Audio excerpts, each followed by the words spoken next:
ঈদ উদযাপনে রাজধানী ছাড়ছে মানুষ, ট্রেনে বাসে ভিড়, মহাসড়কে গাড়ির চাপ, দ্বিগুণ ভাড়া নেয়ার অভিযোগ। বাড়তি ভাড়া নেয়ার প্রমাণ পাওয়া যায়নি, জ্বালানি সংকটের অজুহাতে ভাড়া বৃদ্ধি করলে ব্যবস্থা নেয়ার হুঁশিয়ারি সড়ক পরিবহন মন্ত্রী। উৎপাদন খরচ তুলতে না পেরে হারিয়ে যাচ্ছে অসংখ্য পোল্ট্রি খামারি, সঠিক নীতিমালার অভাবেই এই শিল্প ধ্বংসের পায়তারা করছে মধ্যস্বত্বভোগীরা, অভিমত বিশেষজ্ঞদের। লারিজানি ও সোলাইমানি হত্যার খবর নিশ্চিত করল তেহরান। ইসরায়েলে হামলায় 2 জন নিহত, ইরানের ক্ষেপণাস্ত্র ঘাঁটি ধ্বংসের দাবি যুক্তরাষ্ট্রের। দেখছিলেন ক্রাউন সিমেন্ট সংবাদ শিরোনাম, এবার বিস্তারিত সংবাদ। ঈদ উদযাপনে রাজধানী ছাড়ছে ঘরমুখ মানুষ। কমলাপুর রেলওয়ে স্টেশনে যাত্রীদের উপচে পড়া ভিড়, বেশিরভাগ ট্রেন সময় মতোই ছাড়ছে। এদিকে রাজধানীর অন্যান্য বাস টার্মিনালে বাড়ি ফেরা মানুষের চাপ থাকলেও তেমন ভিড় নেই গাবতলীতে। নেই বাড়তি ভাড়া আদায়ের অভিযোগও। অতিরিক্ত ভাড়া আদায় করলে কঠোর ব্যবস্থা নেওয়া হবে বলে জানিয়েছেন সড়ক পরিবহন ও সেতুমন্ত্রী শেখ রবিউল আলম। আরও জানাচ্ছেন মহিবুল্লাহ মুহিব। ঈদের টানা 7 দিনের সরকারি ছুটির দ্বিতীয় দিনে বুধবার ভোর থেকেই কমলাপুর রেল স্টেশনে ঘরমুখ মানুষের ঢল। প্রতি 15 মিনিট পর পর শিডিউল অনুযায়ী ছেড়ে যাচ্ছে ট্রেন। 2-1টি ট্রেন ছাড়ে সামান্য বিলম্বে। টিকিট ছাড়া প্রবেশ নিষিদ্ধ থাকায় কড়াকড়ির কারণে স্টেশনে বিশৃঙ্খলা কম। ঈদে অতিরিক্ত যাত্রীর চাপ সামলাতে চালু করা হয়েছে বেশ কয়েকটি স্পেশাল ট্রেন। অনলাইনে টিকিট কেটে স্বস্তিতে যাত্রা করতে পারছেন বলে যাত্রীরা সন্তোষ প্রকাশ করেন। গাড়ির সমস্যাগুলোর কারণে হয়তো আমাদের আগে আসা হচ্ছে, এই কারণে আমরা আগে এসে প্ল্যাটফর্মে বসে রয়েছি যাতে ট্রেনটা মিস না হয় এবং সঠিকভাবে বাড়িতে যেতে পৌঁছতে পারি। আমরা যাচ্ছি ব্রাহ্মণবাড়িয়ায় ঈদ উদযাপন করতে, কি পরিবারের সাথে সবার সাথে আনন্দ করে পরিবারের সাথে ঈদ কাটাতে। এই পর্যন্ত তো কোনো প্রকার বিঘ্নতা দেখছি না আর কি, লোক সংখ্যাও কম, তারপর বাকিটা দেখা যাক আল্লাহ তাআলা। কিন্তু অনলাইনে সংগ্রহ করেছি, একটু ক্রাইসিস ছিল, তাও কাটতে পেরেছিলাম আর কি। তবে ব্যস্ততা নেই রাজধানীর গাবতলীর বাস টার্মিনালে। ঘরমুখ মানুষের ভিড় কিছুটা কম। পদ্মা সেতু চালু হবার পর দেশের সর্ববৃহৎ এই টার্মিনালে কমেছে যাত্রীর সংখ্যা। দ্রুত সময়ে গন্তব্যে পৌঁছতে এখন ঢাকা মাওয়া রুটটি মানুষের প্রথম পছন্দ।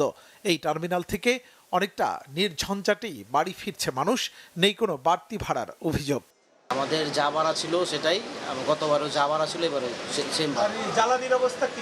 জ্বালানির অবস্থা, তেল পাওয়া যাচ্ছে, কিন্তু আমার মনে হয় যে যারা তেল কোম্পানি আছে ওরাই মনে হয় একটু সমস্যা করে। যে ন্যায্য যে ভাড়াটা সেটাই রেখেছে আমার কাছ থেকে 960 টাকা। বাস ভাড়া আমাদের থেকে নিয়েছে আর কি একটু বেশি। গাড়ি তো পদ্মা সেতু হয়ে চলে যাচ্ছে, এদিকে গাড়ির চাপ কম। পদ্মা সেতু হওয়ার পর থেকে গাবতলীতে কোনো যাত্রী নেই। আগে ঈদের সময় হইলে 900-1100 এরকম নিত, এখন একবার কম নিচ্ছে। টার্মিনাল পরিদর্শনে যান সড়ক পরিবহন ও সেতুমন্ত্রী শেখ রবিউল আলম। কথা বলেন যাত্রী ও পরিবহন সংশ্লিষ্টদের সঙ্গে। পরে তিনি বলেন, এবার যাত্রীদের কাছ থেকে অতিরিক্ত ভাড়া আদায়ের অভিযোগ কম। যেখানেই অভিযোগ সেখানেই শাস্তি দেওয়া হচ্ছে বলেও জানান তিনি।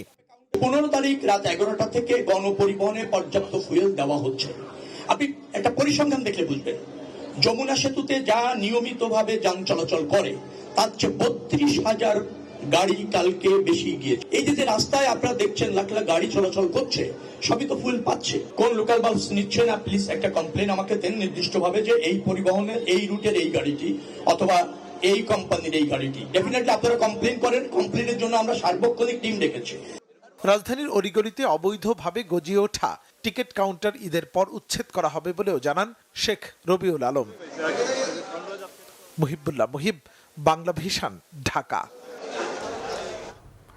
ঈদ উদযাপনে বাড়ি ফিরেছে মানুষ, এতে রাজধানীর ঢাকার আশপাশের সড়ক ও মহাসড়কগুলোতে বেড়েছে যাত্রী ও গাড়ির চাপ। গাজীপুরের চন্দ্রা পয়েন্টে গাড়ির চাপ থাকায় কিছুটা ধীর গতিতে চলছে গাড়ি। এদিকে ঢাকা টাঙ্গাইল যমুনা সেতু মহাসড়কে স্বাভাবিক রয়েছে যান চলাচল। জেলা প্রতিনিধিদের পাঠানো তথ্য ও ছবিতে নাজমুল নিশানের ডেস্ক রিপোর্ট। গাজীপুরের ঢাকা টাঙ্গাইল ও ঢাকা ময়মনসিংহ মহাসড়কে সকাল থেকে যাত্রী ও গণপরিবহনের চাপ বেড়েছে। যানজট না থাকলেও সড়কে ধীর গতিতে চলছে যানবাহন। বরাবরের মতোই এবারও গাজীপুরে 2 মহাসড়কে যাত্রীদের কাছ থেকে দ্বিগুণ ভাড়া আদায় নিয়ে অনেকেই করছে অভিযোগ। যে জায়গায় 150 টাকা এখন ওই জায়গায় 400 টাকা 500 টাকা করে যাচ্ছে। গাড়িওয়ালা ভাড়া দিতেছে যে এত ভাড়া এটা কিন্তু ঠিক না, সরকার এটা দেখুক। এখন আমরা আধা ঘন্টা ধরে দাঁড়া আছি, ভাড়া একটু বেশি চাচ্ছে, ডাবল চাচ্ছে ভাড়া আর কি। ভাড়া তো ভাই বেশি চাচ্ছে, পুলিশ তো 60 টাকা আছে, পুলিশ তো কিছু কয় না। এদিকে ঢাকা টাঙ্গাইল যমুনা সেতু মহাসড়কে যান চলাচল স্বাভাবিক থাকলেও ধীর গতিতে চলছে যানবাহন। মঙ্গলবার রাতে একটি গাড়ির ইঞ্জিন বিকল হলে এলাঙ্গা থেকে সেতু পূর্ব পার পর্যন্ত 13.5 কিলোমিটার এলাকা জুড়ে সৃষ্টি হয় যানজটের।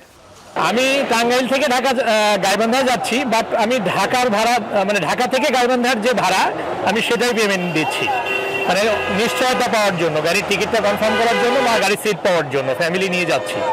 অন্যদিকে যানবাহনের চাপ বাড়ছে সিরাজগঞ্জের যমুনা সেতু পশ্চিম সংযোগ মহাসড়কেও।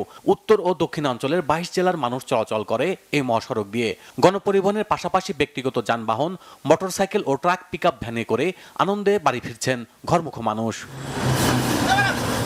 এছাড়া ঈদকে সামনে রেখে ঘরমুখো মানুষের নিরাপদ ও নির্বিঘ্ন যাত্রা নিশ্চিত করতে মহাসড়কে তৎপর রয়েছে র্যাব। নারায়ণগঞ্জের ঢাকা, চট্টগ্রাম ও ঢাকা সিলেট মহাসড়কের গুরুত্বপূর্ণ পয়েন্টগুলোতে জোরদার করা হয়েছে টহল ও চেকপোস্ট কার্যক্রম। যাত্রীরা যাতে নির্বিঘ্নে তাদের গ্রামের বাড়িতে বা তাদের আত্মীয় স্বজনের কাছে যেতে পারে সে উপলক্ষে আমাদের নিরাপত্তা জোরদার করা হয়েছে। এই নিরাপত্তা জোরদার করার ক্ষেত্রে আমরা র্যাব 11 কর্তৃক আমাদের টহল কার্যক্রম অলরেডি জোরদার করেছি। আমাদের বিভিন্ন পয়েন্টে চেকপোস্ট করা হয়েছে। এছাড়াও আমাদের গোয়েন্দা পোশাকে গোয়েন্দা নজরদারিও বৃদ্ধি করা হয়েছে। ঈদযাত্রা নির্বিঘ্ন রাখতে আইন শৃঙ্খলা বাহিনীর তৎপরতা স্বস্তি দিচ্ছে সাধারণ যাত্রীদের। Bangla vision news desk. উৎপাদন খরচ না তুলতে পেরে মাঝপথেই ঝরে পড়ছে অসংখ্য পোল্ট্রি খামারি। অনেকেই আবার সর্বশান্ত হয়ে ধুঁকছেন পুঁজি সংকটে।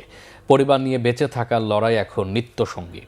এজন্য অদৃশ্য হাতের কারসাজিকেই দুষছেন খাত সংশ্লিষ্টরা।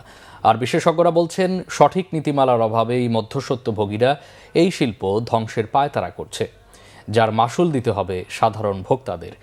তবে এক্ষেত্রে খামারিদের অদূরদর্শিতাও প্রভাব ফেলছে বলে মনে করেন তারা।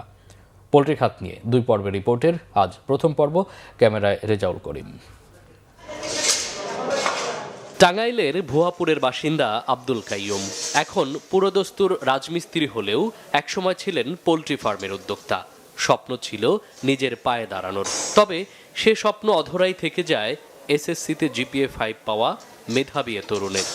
মোটামুটি প্রথম অবস্থায় ভালোই ছিলাম, তারপরে ডিমের বাজার কমে যাওয়ার পরে স্যার আর উঠতে পারি নাই। এখন তো মনে করেন ধীরে ধীরে লস খাইতে খাইতে শেষ পর্যায়ে বাদ। ওইটাতে প্রায় 8 লক্ষ টাকা ইনভেস্ট ছিল স্যার। ওই টাকা শেষ করার পরে আরো কিছু জমি ছিল, জমিগুলো বিক্রি করে মানুষের ঋণপাতি দিয়া। পোল্ট্রি ফার্ম ব্যবসায় যারা টিকে আছেন তাদের অবস্থাও করুন। একদিনের বাচ্চা, মুরগির ফিড আর ওষুধের দামের দেনা মেটাতেই হিমশিম অবস্থা তাদের। ডিমের ন্যায্য দাম না পেলে কতদিন নাগাদ টিকে থাকতে পারবেন, এমন অনিশ্চয়তায় দিন কাটছে তাদের। একটা ডিম উৎপাদন করতে 9 টাকা প্লাস খরচ।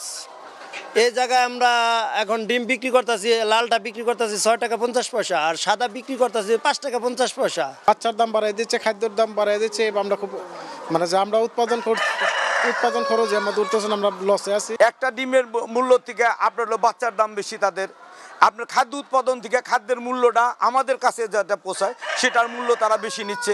এই যে তারা আমাদের সাথে একটা পায়তারা করে চলতেছে। 40 লক্ষ টাকা খরচ করে আমি ফার্ম ইয়ে দিচ্ছি, এখন আমি ফার্ম তো সব বিক্রি করলে 20 লাখ টাকা হবে না।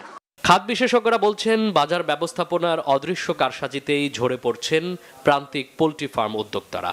যে উদ্যোগ সরকারের পক্ষ থেকে নেওয়া উচিত সেটা হচ্ছে বাজার মনিটরিং সেল, এবং এটা খুবই স্ট্রংলি হ্যান্ডেল করা উচিত। শুধুমাত্র মুখে বলে লাভ হবে না, এটা বাজার পর্যায়ে সেটা ইমপ্লিমেন্টেশন জরুরি। আর একটা জিনিস হচ্ছে, বড় বড় যে কোম্পানিগুলো আছে, কর্পোরেট কোম্পানিগুলো আছে, এদের লাগাম টেনে ধরতে হবে। প্রাণী সম্পদ অধিদপ্তরের তথ্য মতে সারা দেশে 1 লাখ পোল্ট্রি খামারে প্রত্যক্ষ এবং পরোক্ষভাবে জড়িত প্রায় 60 লাখ মানুষ। স্বল্প মূল্যে প্রোটিনের প্রধান উৎস ডিম এবং মুরগি। প্রাণী সম্পদ অধিদপ্তরের তথ্য বলছে, মানুষের প্রাণী আমিষের প্রায় 45% মেটে এই পোল্ট্রি খাত থেকে। তাই খাত বিশ্লেষকরা বলছেন, মানুষের পুষ্টি এবং দেশের খাদ্য নিরাপত্তার কথা চিন্তা করে এখনই প্রান্তিক চাষিদের টিকিয়ে রাখাই সবচেয়ে বড় চ্যালেঞ্জ। মামুন আব্দুল্লাহ, বাংলা ভিশন, টাঙ্গাইল। আন্তর্জাতিক প্রসঙ্গ। ইরানের জাতীয় নিরাপত্তা পরিষদ প্রধান আলী লারিজানি ও মিলিশিয়া বাহিনী বাশিস ফোর্সের কমান্ডার গোলাম রেজা সোলাইমানি ইসরায়েলের হামলা নিহতের খবর স্বীকার করেছে তেহরান। কঠিন প্রতিশোধের হুমকি দিয়েছে ইরানের সশস্ত্র বাহিনী। লারিজানি ও সোলাইমানিকে হত্যা করা হয়েছে ইসরায়েলের এমন দাবিতে দীর্ঘ সময় নীরব ছিল তেহরান। পরে লারিজানির এক্স হ্যান্ডেলে জানানো হয় শহীদ মৃত্যুর স্বাদ গ্রহণ করেছেন তিনি। একই সাথে নিহত হয়েছেন লারিজানির ছেলে মোর্তাজা ও ব্যক্তিগত নিরাপত্তা রক্ষীও। ওই হামলায় জাতীয় নিরাপত্তা কাউন্সিলের উপপ্রধান আলী বায়েতও নিহত হন। এমন অবস্থায় ইরানে হামলা জারি রেখেছে যুক্তরাষ্ট্র ও ইসরায়েল। হরমুজ প্রণালীর কাছে ইরানের ভূগর্ভস্থ ক্ষেপণাস্ত্রের মজুদ ধ্বংসের দাবি করেছে যুক্তরাষ্ট্র। মার্কিন সেনাবাহিনীর সেন্ট্রাল কমান্ড জানিয়েছে মিসাইল ধ্বংসের অভিযানে 5,000 পাউন্ড ওজনের একাধিক বাংকার ব্লাস্টার বোমা ফেলা হয়েছে। প্রতিটির দাম $2,88,000। পাল্টা হামলায় জবাব দিচ্ছে তেহরান। ইসরায়েলের তেল আবিবে ব্যাপক ক্ষয়ক্ষতি আর কমপক্ষে 2 জন নিহত হয়েছে। হামলা হয়েছে সমরাস্ত্রের কারখানা আর 5টি বিদ্যুৎ কেন্দ্রেও। 24 ঘন্টার ভেতরেই ইরাকের বাগদাদে মার্কিন দূতাবাসের দ্বিতীয় দফা ড্রোন হামলায় ব্যাপক বিস্ফোরণ আর আগুন লেগেছে। হামলা হয়েছে ইরাকের কিরকুকে মার্কিন সামরিক ঘাঁটিতে। সৌদি আরবে প্রিন্স সুলতান বিমান ঘাঁটিতে মার্কিন সেনাদের আবাসন লক্ষ্য করে ছোড়া মিসাইল ধ্বংসের দাবি করেছে দেশটির প্রতিরক্ষা বিভাগ। অন্যদিকে লেবাননে হামলা আর হত্যাযোগ্য বহাল রেখেছে ইসরায়েল। ঢাকা বগুড়া মহাসড়কের ছনকা এলাকায় ডিভাইডারের সাথে মাইক্রোবাস ধাক্কা খেয়ে 3 জন এবং চট্টগ্রামের রাস্তার পাশে স্তূপ করে রাখা পিলারে একটি বাসের ধাক্কায় এক যাত্রী নিহত হয়েছেন। এসব ঘটনায় আহত হয়েছেন বেশ কয়েকজন। সকালে বগুড়ার শেরপুরের ছনকা এলাকায় ঢাকা বগুড়া মহাসড়কের সড়ক বিভাজনের ধাক্কা লেগে মাইক্রোবাসের 3 যাত্রী নিহত হন। এ ঘটনায় আহত হন আরও 9 জন। প্রত্যক্ষদর্শীরা জানিয়েছেন ঢাকা থেকে যাত্রী নিয়ে মাইক্রোবাসটি উত্তরবঙ্গের দিকে যাচ্ছিল। এ সময় নিয়ন্ত্রণ হারিয়ে সড়ক বিভাজনে ধাক্কা খেলে বিকট শব্দে এর গ্যাস সিলিন্ডারটি বিস্ফোরিত হয়। মুহূর্তেই গাড়িতে আগুন ধরে যায়। ঘটনাস্থলে নিহত হন মাইক্রোবাসের ড্রাইভার। হাসপাতালে নেয়ার পর মৃত্যু হয় আরও 2 জনের। অন্যদিকে চট্টগ্রামের পটিয়ায় মার্শা পরিবহনের একটি বাস রাস্তার পাশে রাখা পিলারের স্তূপে ধাক্কা খেলে বাসের এক যাত্রী নিহত হন। এসব দুর্ঘটনায় আহত হয়েছেন 8 জন। সকালে চট্টগ্রাম কক্সবাজার আরকান সড়কের পটিয়া জলুর দিঘি পাড় এলাকায় এই ঘটনা ঘটে। চট্টগ্রামের হালি শহরে ফ্ল্যাটে বিস্ফোরণে দগ্ধ হয়ে 6 জনের মৃত্যুর ঘটনায় তদন্তে গ্যাস লিকেজের প্রমাণ পায়নি Karnaphuli gas distribution company KGDCL। প্রতিষ্ঠানটির গঠিত তদন্ত কমিটির প্রতিবেদন অনুযায়ী গ্যাস লিকেজ থেকে ওই বিস্ফোরণ হয়নি। তবে কী কারণে আগুন লেগেছিল তা জানায়নি কমিটি। গত 23 ফেব্রুয়ারি ভোরে চট্টগ্রাম মহানগরের হালি শহরের H ব্লকের হালিমা মঞ্জিলের 3য় তলার ফ্ল্যাটে বিস্ফোরণের পর আগুন লেগে যায়। এ ঘটনায় দগ্ধ হন একই পরিবারের 9 সদস্য। পরে চিকিৎসাধীন অবস্থায় তাদের মধ্যে 6 জন মারা যান।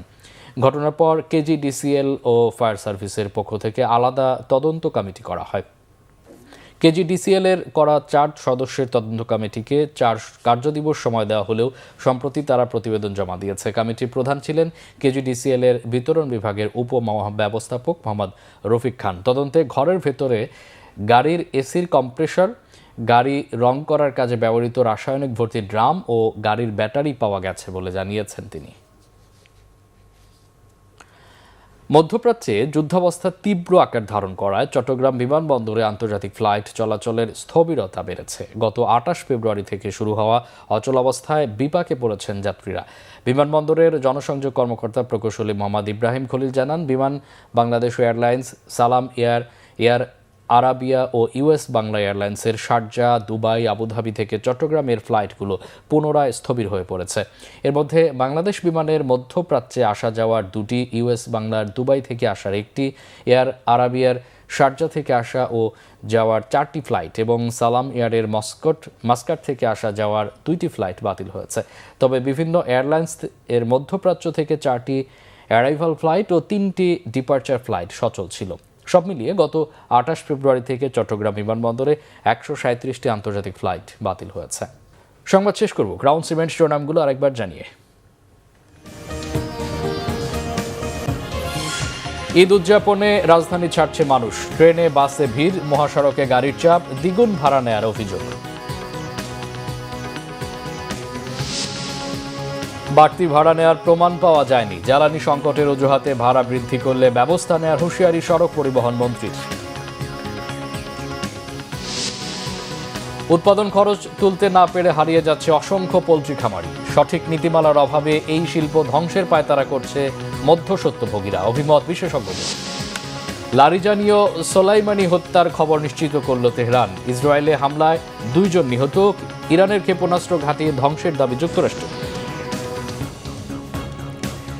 এই ছিল এখনকার মতো। পরে সংবাদ বিকেল 4টায়। এর আগে 3টা রয়েছে নিউজ টপ 10 দেখার আমন্ত্রণ রইল। এছাড়া বাংলা ভিশন সংবাদ ও সংবাদ সংশ্লিষ্ট অনুষ্ঠান দেখতে ভিজিট করুন www.bvnews24.com ও facebook.com/banglavisionnews এবং সাবস্ক্রাইব করুন youtube.com/banglavisionnews। এতক্ষণ সাথে থাকায় অসংখ্য ধন্যবাদ।